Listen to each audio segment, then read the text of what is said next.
Joining us now, he is the UCF Athletic Hall of Famer. He's the head coach of the UCF women's and men's soccer teams. Big part of those respective programs and really helping them get to where they are today. Honored to be joined today by Jim Rudy. Coach, I always want to call you Coach because I just don't know what else to do. How you doing? I'm doing fine, and don't worry about half of my present friends, neighbors, and pickleball comrades. They call me coach too. Rightfully so. Rightfully so. Catch us up for those that haven't followed you closely. What are you up to these days? Right now. Well, I retired after my 21 years at UMass. Went to Florida, lived there, Tampa Bay area for 7 years, and then we decided to make a change. We're in the mountains of Western North Carolina, um, and I play pickleball now.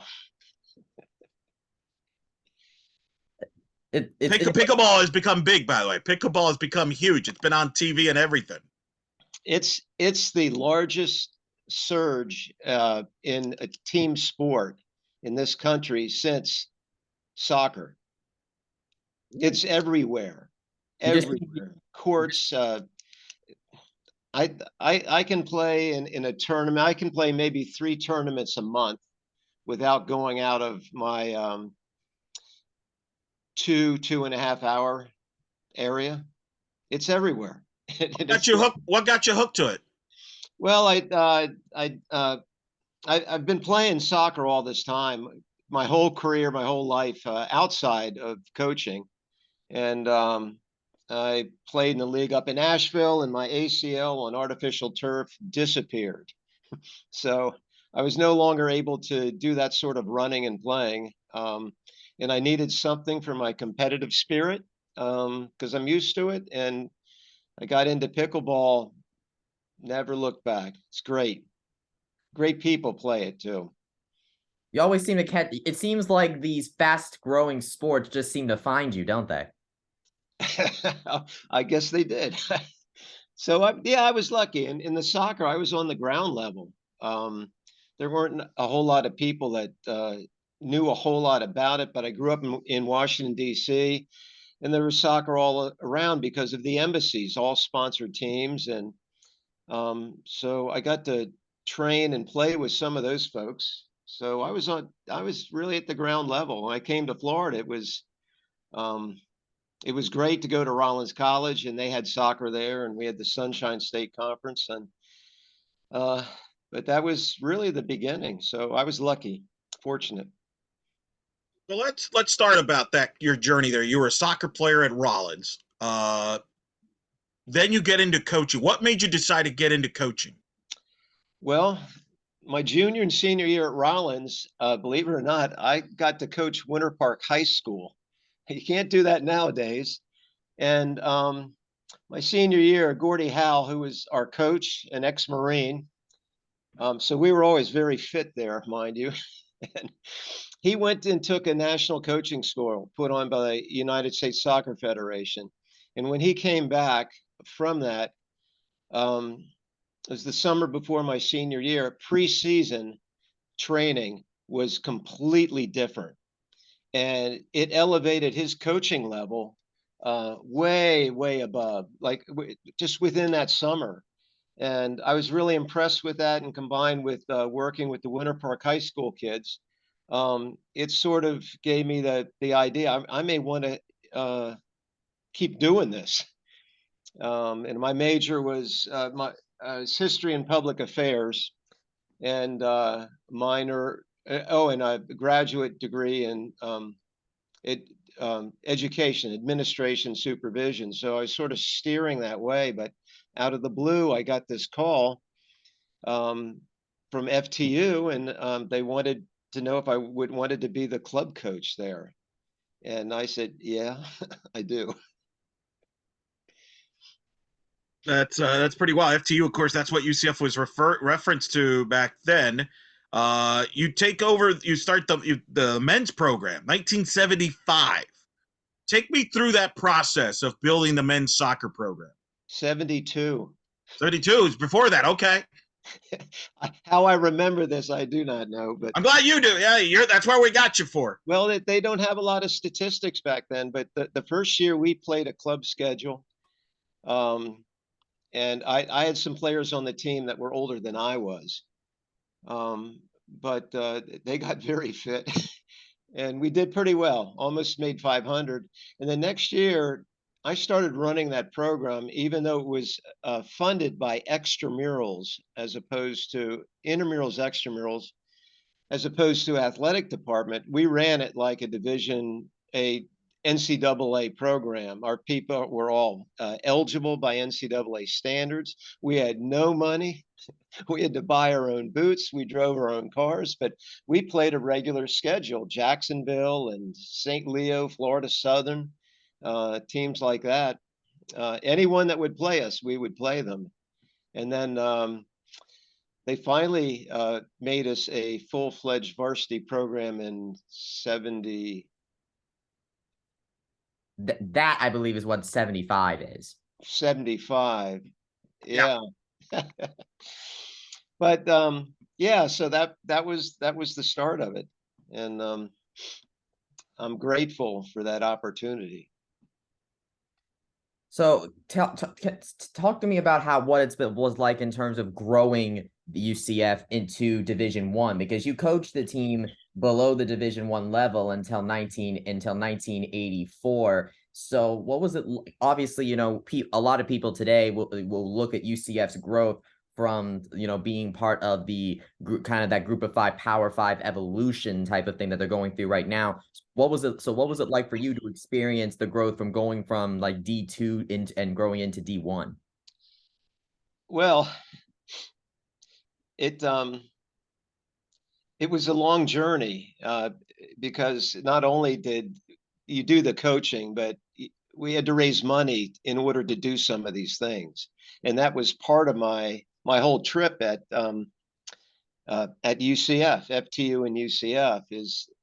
And at one point, we had a major athletic deficit that was run up basically by moving football up from club to Division III to Division II, like boom, boom, boom, boom to one, without a whole lot of time in between. So we were always sparse on the income, but we were not sparse on the intent and the commitment by the players.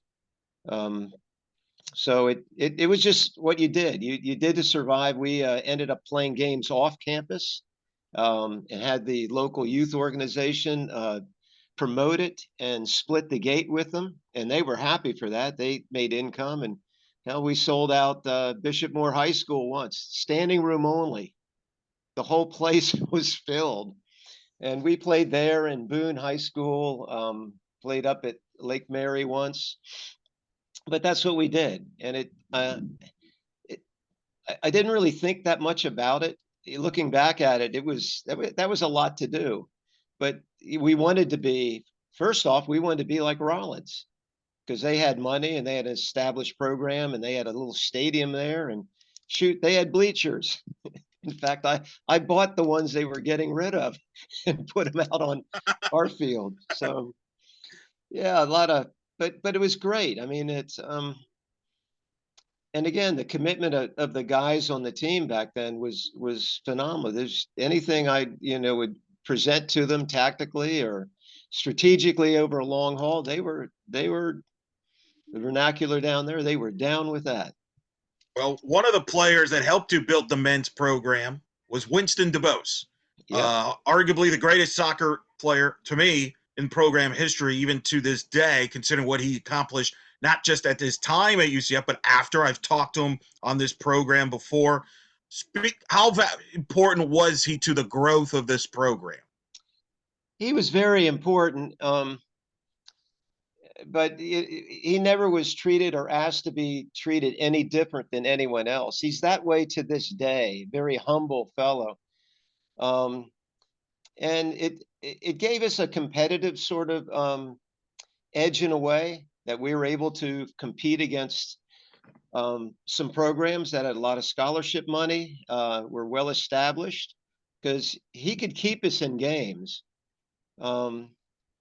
and he was a very special, the first of about 5 or 6 of my men's goalkeepers that were very special as well.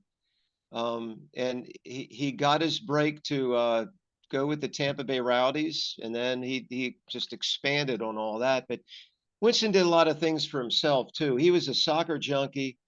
Sometimes I had to slow him down from training because we'd finish training the day before a game, get ready for the next day, and I'd go out there and he'd be out there having people, hitting him 40, 50, 60 extra shots on goal until I had to say, Winston, out.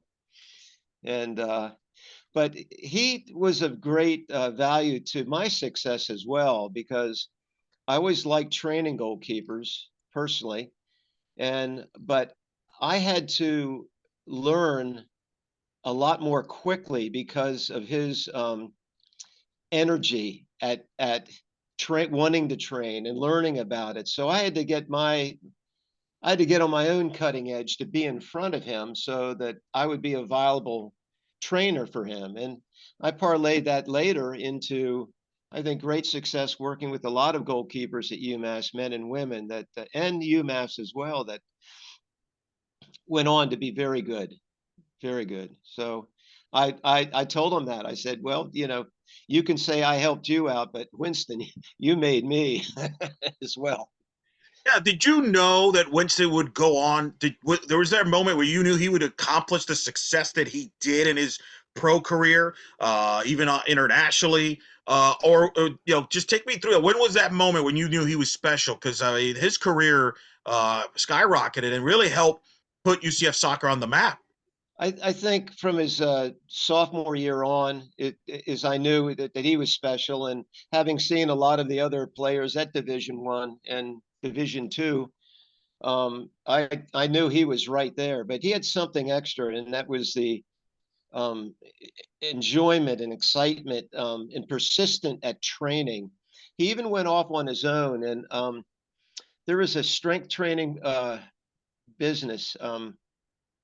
What was Nautilus was in Orlando, and he got himself a subscription to that, a membership, and he went in and played or trained with them all the time. So not only was he 6'3" with good eyes, good hands, good feet, he could have been a point guard or a shortstop. He had those attributes to begin with, and now all of a sudden he's gotten, compared to a lot of players, much stronger. And so his vertical jump improved, his diving to the side improved, speed and reactions, all of that stuff. So what I was really hoping when he hit his senior year is that the pro teams, of which there were not a whole lot at that point, it was the North American Soccer League, basically, that maybe Tampa Bay or Jacksonville or the Fort Lauderdale Strikers would say, let's take a chance at him. And the Rowdies did. So very cool. You mentioned about during those early days you had to be able to bring in your own money, that type of thing. So I wanted to ask you, how much were you involved in that fundraising aspect of that? Because nowadays you athletic departments have entire staffs that deal with that kind of thing, so the coaches can just coach. So I just want to know, like, how much of that fundraising stuff that those kinds of people do today did you have to do in during the program's infancy? All of it. All of it. We didn't have anything like that. And anything that was done, that was going into building our football program and the basketball program. That's where that sort of effort might have gone. So I was busy with that all the time and looking for ways that we could make it do, and including doing coaching on the side, goalkeepers or individuals when I had a day off. All winter and spring I did that, officiated. Yeah, it was nonstop. But looking back at it then, that just I sort of viewed that's what you do. That's what you have to do. And no one was telling me no, except when I went to UMass and they said, well, why do you want to fundraise? And I said, well, to get some of those extra things. And the AD says, well, don't do that. It would make people feel like we're not taking care of you. That's pretty good. So do you know why I went to UMass now? I guess so. Yeah, that's a good hint. That makes a ton of sense.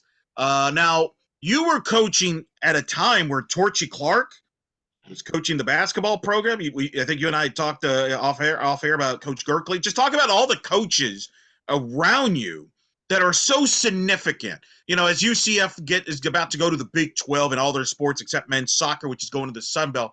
And here's a starting point. And what I always really enjoy talking about this particular era.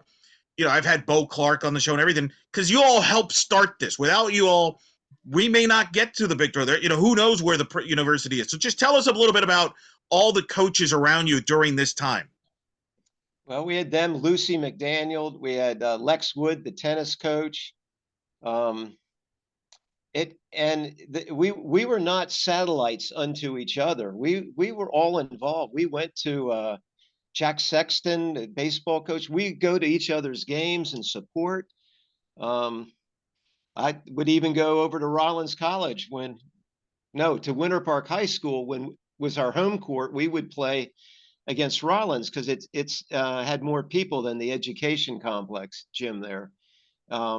And that place was packed. So we supported each other. It was Torchy Clark. I would sometimes walk over to the gym and he'd be training his team there, and I'd go sit on the sideline and watch it. And one time Torchy looked over and said, "Hey, what are you doing in here?" I said, "Coach, it's me. It's Jim Rudy, soccer." He stopped the whole practice, pulled all of his guys over, and started talking about soccer and this and that. And if you want to make a lot of money, you buy stock in that Jim Rudy. And so incredibly flattering. And Jerry was the same way. It was John Rouse, who was at that time, he was wrestler. We were all in it together. It was a wonderful time. Tremendous. A lot of Hall of Famers there. And then during this time, at some point, the decision is made, hey, let's go ahead and have a women's soccer program, which you also run. Take me through that process and that decision for you, because now I think there are people who are going to be listening to this and they're like, what do you mean Bryson gave me the same answer when I first told him about you? Like, wait, he was the coach of both the men and the women? So take us through that process and that decision and how you basically ran two soccer programs, which is unheard of now. It would never happen in today's day and age. Yep. Probably not. But the good part about that is I got a full-time salary with benefits. So that helped an awful lot. But I didn't really think about that as being more than anyone else had to do. It was part of the job and they were paying me for it. And I really enjoyed it. And recruited some along the same line as the men, some really good, dedicated women that wanted to succeed. And on the coaching end, I didn't think about this till later. On the coaching end, it was of great benefit for me to do that because I was getting twice the coaching experience as other people that are just coaching one team. And I benefited by that a lot. The only problem I had is I had to keep track of the free kicks and the restarts and the corners to make sure I wasn't asking the women, hey, we're going to train at this today. And they'll say, oh, no, that's not our free kicks. Those are the men's free kicks. So balancing it out. But, I really treated both those teams the same way. And I trained the women just like I trained the men. It's the same game, maybe speed and athleticism, but the women were really good. And if you knew your stuff, there wasn't any blowback about tactics and decision making and systems of play and that sort of stuff. They went for it, and we did some very innovative tactical things in playing other teams that I was grateful that they went for it, and we pulled some stuff off. You did, and you mentioned earlier about goalkeepers. You've got a who's who of goalkeepers under your list of men and women's goalkeepers. Thank you. To the point that Really, that is a high standard position in both programs, even to this day. That goalkeepers today are judged against some of the greats of all time. Just talk about some of the goalkeepers you've had a privilege to coach, both on the men and the women's side, because pretty much they're all in the Hall of Fame, and there's some that probably have a case to be in the Hall of Fame as well that aren't. Well, after Winston, I had a young Canadian fellow, Rick Bratenchevik, and he got drafted by the Rowdies right after college. Broke his thumb in training right before they were going to do preseason in England, and that was it. Never played again. We had a guy that pushed him the whole way, Greg Deutsch, who's owns Soccer Village, which is a really successful soccer enterprise across the country. Rick, I don't think, allowed a penalty kick in his 4 years. He didn't allow one to go in. He really had a knack of where balls were going, but I had to get him in shape and teach him some other techniques that were better techniques than what he came in. But he was quite good. After him, Greg Deutsch was pushing Dan Cordia out of St. Louis, and I asked him if he played baseball, and he said, yeah. I said, shortstop? He said, yeah.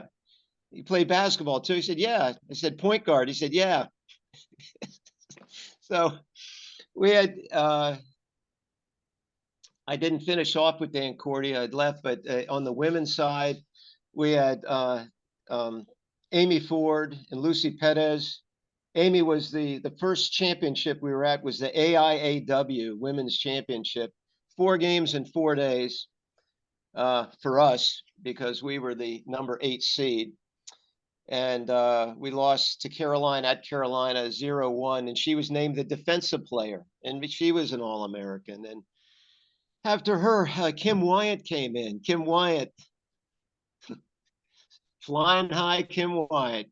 Boy, she pick it in the corners, and she was excellent. Became our first women's national team keeper, and she's now the head coach at New York University of the men's program. Now that's a feather. I'd say, yeah, and it's a good one. Amy Allman came in, national team goalkeeper as well. In fact, she's the national team goalkeeper of the U.S. Deaf team. With Amy, we had Karen Richter.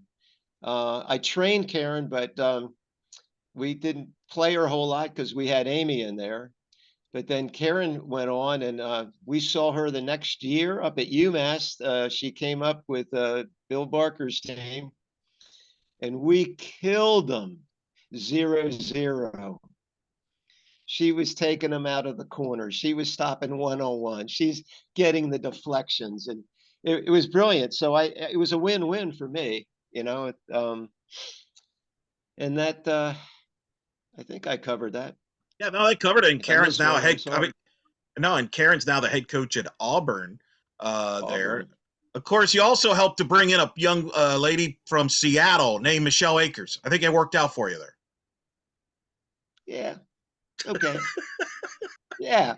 Michelle Akers to this day is, of all the national team players, she was the player that had the biggest impact on how the other team would have to play. And that was whether she was playing as a front player or she would dropped into midfield. The other teams had to deal with it. And if they weren't ready, they had to adjust. And we played her as a midfielder, and I convinced Anson Dorrance at a point in time when we were getting beaten badly by Norway, our U.S. team, and they were winning all the headers. I said, Anson, drop her into midfield. He said, well, why do we want to do that? I said, because she's going to win every punt on both directions, ours and theirs, and she's going to win every goal kick that they serve. She's going to win them all, and she did, and we came back and beat them badly the second half. And then she actually flip-flopped between those positions depending on what Anson wanted for tactics and whatnot. So, I mean, that kid she was a junkie like Winston.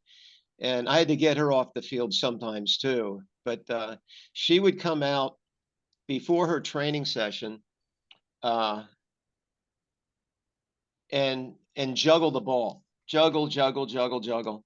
And then she did the women's training session for 2 hours. Then the men came on, and she would stay after and watch that, all of what the men did.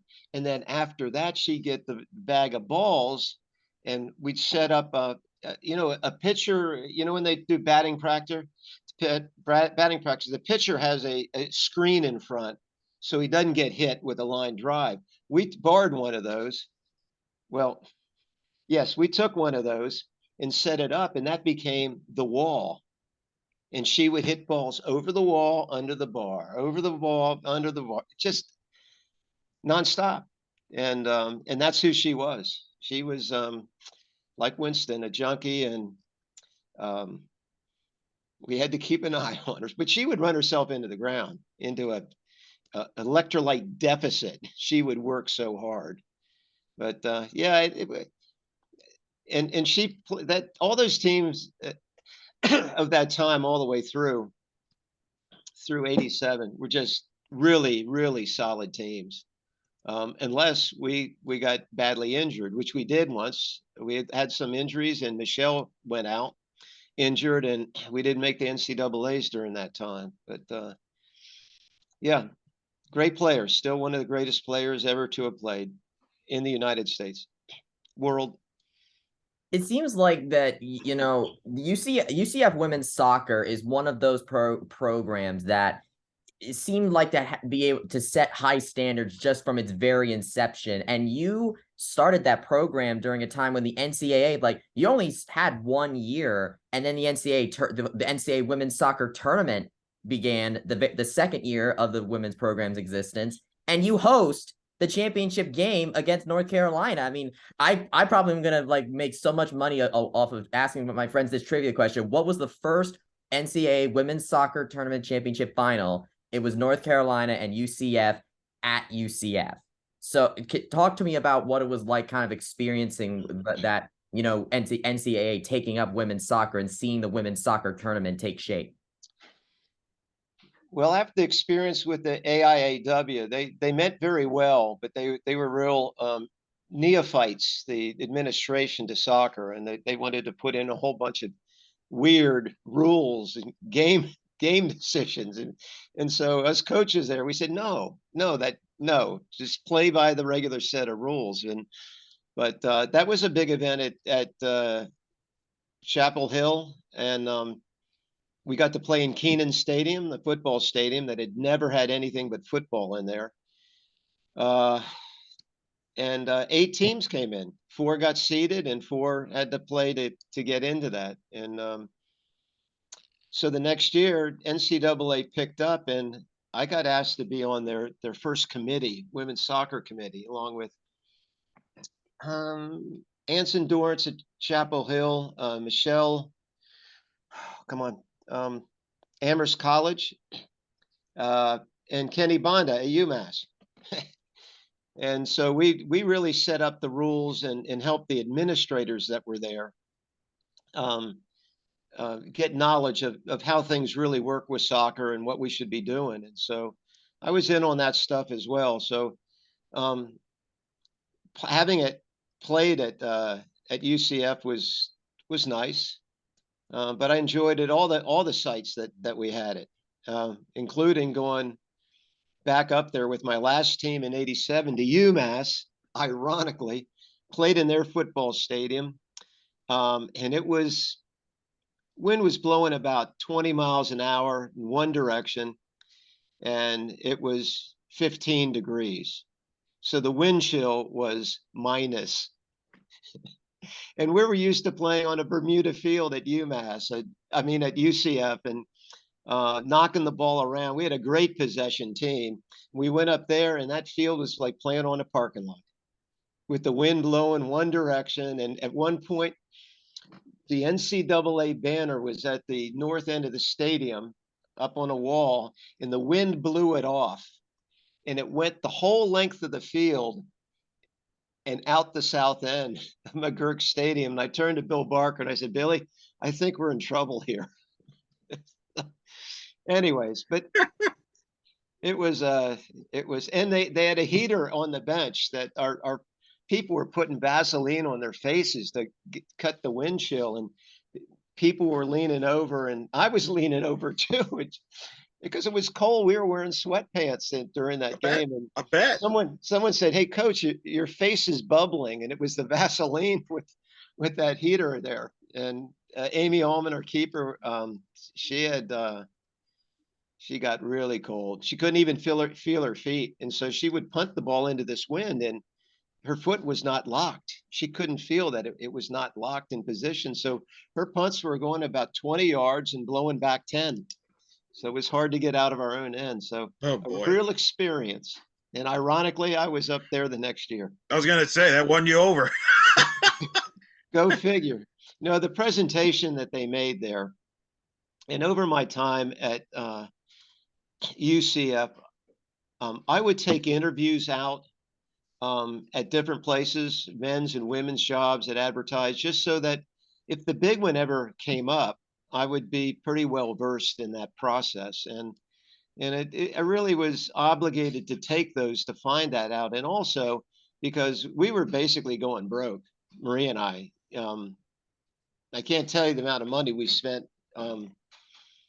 just making things happen. And at one point I was paying for every recruit that came in to fly them in and feed them and all that stuff. So, but I had some interesting interviews there, but I went up there basically just to sort of to take it. And I wasn't to be honest, I was not pleased with the direction that UCF athletics was going under Gene McDowell's guidance. It was a lot of people were just really depressed, and he was I can't say he was a good man at all. Sorry, it wasn't. And so I took that one up there, and wow, the reception I got was just unbelievable. And it doubled my salary plus $4,000 plus carte blanche on summer camps. Now my summer camps at UCF, that went right back in the program. I made nominal amount of money with that, but that money went right back in. So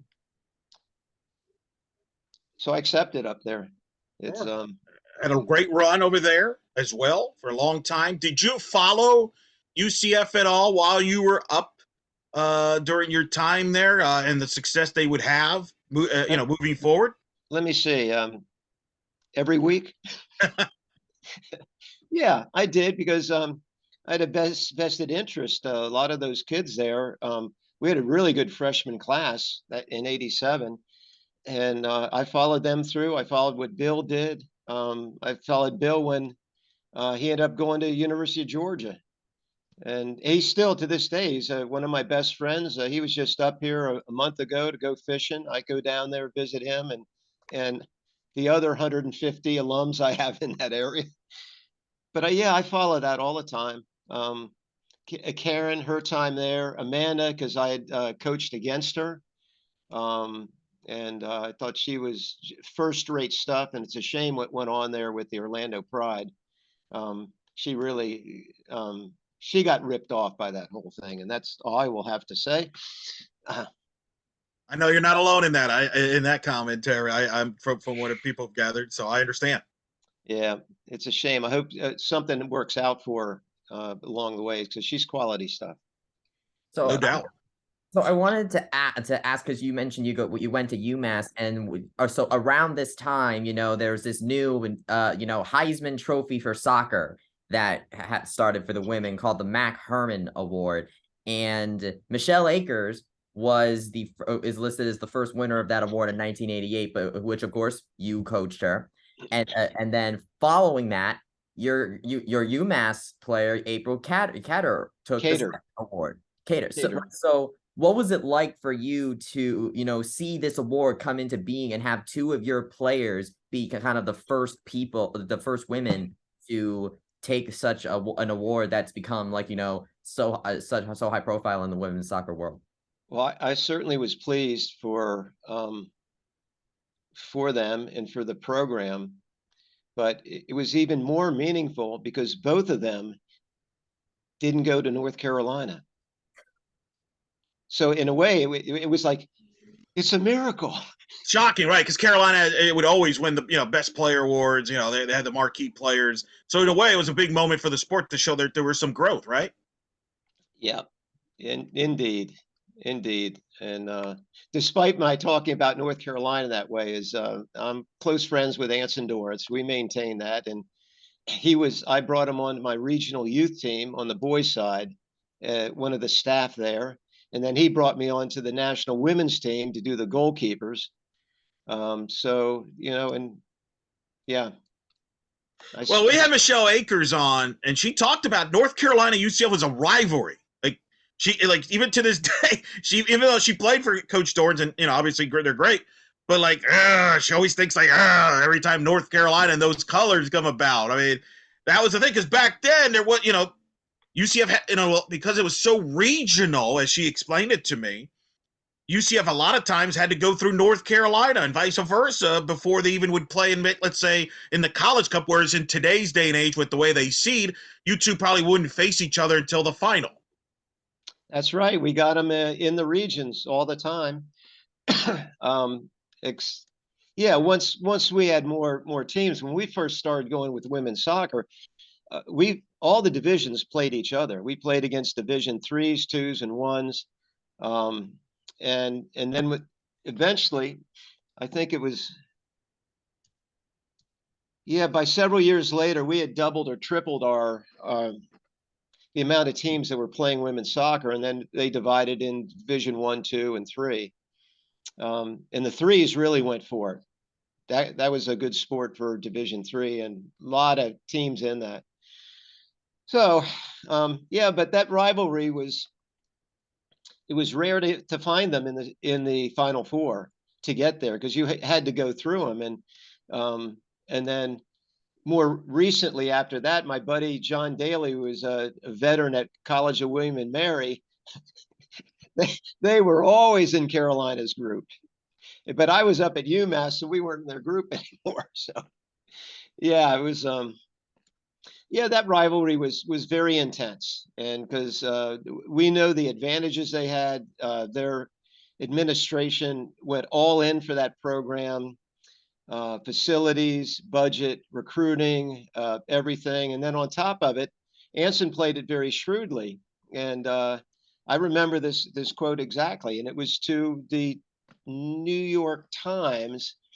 And they were talking to him about the incredible this and that about the Tar Heels. And he said, well, our players, every time they step on the practice field, they know that's a tryout for the women's national team. Woo! How can you beat that? You can't. That's true. But back then there was a whole lot. There were a lot fewer players of quality nature coming out, and we all knew who they were, and so he could sell it, and he did. So, but now it's a different story. There's so many quality players. I mean, let's say he even gets, which he doesn't anymore. Let's say he gets 6 instead of 8 or 10 out of the top 20. That's inconsequential, because now there's 150, 200 of them, and there's more of them that can come in from out of country, which he has. Global game now, it's much exploded globally now, and the college game has certainly benefited a lot from that, no doubt. Coach, we talk about Michelle Akers a lot for very good reason. But when you look, when I look at the record book, I still notice a lot of other players from that program still listed around the top, like Sandy Carter, Danielle Thomas, Leslie Suter. What would you say is the secret sauce of the UCF women's soccer team in the late 80s? Not just Michelle, but that entire team that really set the standard for what UCF women's soccer would be through up until today. Well, I think it's like on the men's. What came before, and what came before was people, um, women that were coming out of a few high school teams and programs across the country, and they were playing club soccer. But all of a sudden, they're stuck in a situation where they're getting trained like men. Trained like soccer people, not men or women. Oh, excuse me a second. Get this darn thing off. Sorry. Um, and so those people set a standard for every group that came after them.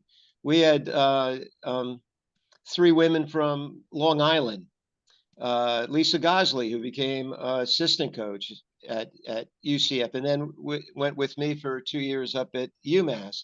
We had the Varus sisters, who still live in Orlando area, Jean and Mary, and they were at a very high level, and they were and Michelle in there, and they were very demanding of themselves and of the youngsters that came in. So hey, when you come in, you do what they're doing already, or you don't play.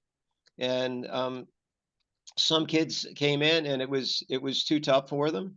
They weren't willing to make that commitment and shelve part of their social life for soccer life. And so that crew that we had between Bill and I, we were really recruited really good kids coming in '86 and '87. And so I'm sure they set the standard for after I left. I'm positive of it. Well, let's fast forward a little bit. I want to get your thoughts on both programs now. Let's start with the men's and their growth. Scott Calabrese, currently the head coach. They've been to 2 Sweet 16s in recent years, first time in program history. They've developed players to play in the MLS. Just had Sean Johnson, who was on the U.S. World Cup roster as well in their most recent World Cup. They have success in the American. It's USA. They're now going to the Sun Belt. What's your thoughts seeing the men's soccer and where it is today? I'm digging it. And Scott, I really like, and his coaching staff, I like them too. He had a director of operations who's going off, and he's getting married now. Alex Gott, who was there, very impressive. All of those guys. And I'm really appreciative of what Scott and his crew have done, because they put on 2 alumni reunions here. And I'll just take the first one. And I came down for that, and we had about 36 of my guys show up, and a sprinkling of the women. And in that one year, he did more for our alums that we appreciated than all of them combined beforehand. And our alums knew it, and it was like, yeah, boy, they like us. And Scott understands the value of having alums. And so we worked on a little bit harder, trying to get 8 months worth of sleuthing around, trying to get contact info on all my alums, 72 to 87, and came up with a list of about 110 valid addresses or contacts. And we had 50 of them show up this time. And they did the same thing. We got shirts. We got food, we got beverage, we got tours, we got to play an alumni game.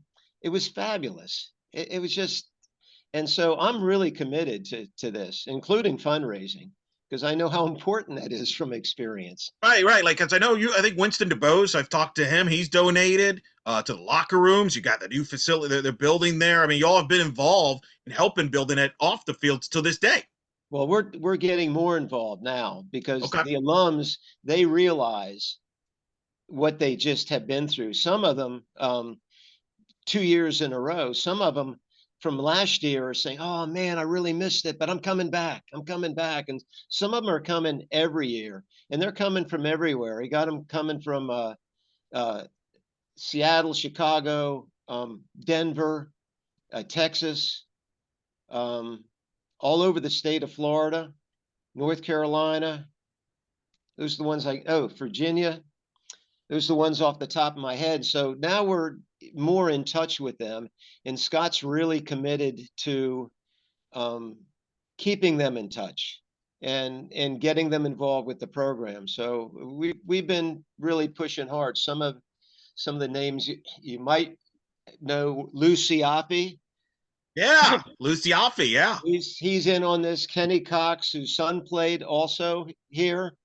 Ronnie Francois, and a bunch of other guys that are in touch with each other. And so we're trying to spread the capillaries everywhere and get these guys on board. You know, whether they throw in $25 or more. I love that. I And we love got this. Dan Weller, who was influential for 2 years. He's one of my St. Louis Community College recruits, along with Matt Meyer and a few others. And Dan is a big booster now, not only the soccer, but the overall program. And Nick Smith, that's a good guy. And he's making sure that the money we raise goes directly to soccer. It's not siphoned off elsewhere, Right. like from my time. I hear you. No, I hear you. I know I know that. What you're talking about there. I've seen that as well. That's awesome. The Lucy Alfie, and Ronnie Francois, two amazing players that I have in the top 100 male athletes of all time. Very under. I mean, Well, I'm and Lucy glad, Alfie. 'cause I consider both of them as my sons. Good. There Ronnie, you go. I call number 2. He calls me number 2 dad. So, Well, I had to. Yeah. No, that's very understandable. There, and then obviously the women's side. You know, they had the Amanda Cromwell era after Karen left to go to Auburn. You had Amanda there with the success, and then Tiff, and now they're going to the Big 12. And they're going to be the first UCF sport more to represent UCF in this Big 12 era. What's your thoughts on that? When you got to wrap your head around that? That's wild stuff. That's wild stuff. But to continue in the vein about Scott, you know, being all in on this, and our guys, they want to be part of this now. We got a big crew of women that I'm going to try to do the same thing. And I already have my people set up to be doing the research and get a master list of all our women from what did we start, 80, 81, 82? 81 Yeah, to 81. 87. And the thing is that they're more recent, so they're easier to find. Some of my guys from 72, Sure. and some of them are no longer around, unfortunately. But we're going to make a really good push for next spring with that, to see if we can get some serious numbers in for our women, because I know the men will come back. And unlike a lot of programs that I've been familiar with over the years outside of UCF and UMass, is that the men's and women's program just didn't mesh. They just Right. didn't. And some of them, because the men were only getting 2 scholarships and the women, you know, were getting the full complement of 14. But that was never going to be part of my program. They had to be equal. And I didn't coach the men at UMass, but you know, every break I could get to them, I would. So, but well, I understand, think and I know Scott and Tiff have a good relationship. You know, Tiffany was pushing for Scott when the job was open, because Scott has coached Tiff in the pros as well. The irony, of course, Tiff coming from the Anson Dorrance tree in Carolina, we've talked about so much there. But I really do think those two coaches have been a good fit, because I've enjoyed the times they do double headers and stuff like that. It'll be interesting to see how they both do here moving forward. Yeah, that's going to be interesting, because you're going to 2 different conferences completely. But I don't think Scott's stepping down by playing in that new conference. I like some of the teams in there very much. And what's going to happen is the bottom dwellers of those, they're going to have to pick up, and they will, because they're not, these ADs, I don't think, are going to allow the lower level teams in there to get crucified week in and week out. I don't think so. Let me give you a little insight about Carolina.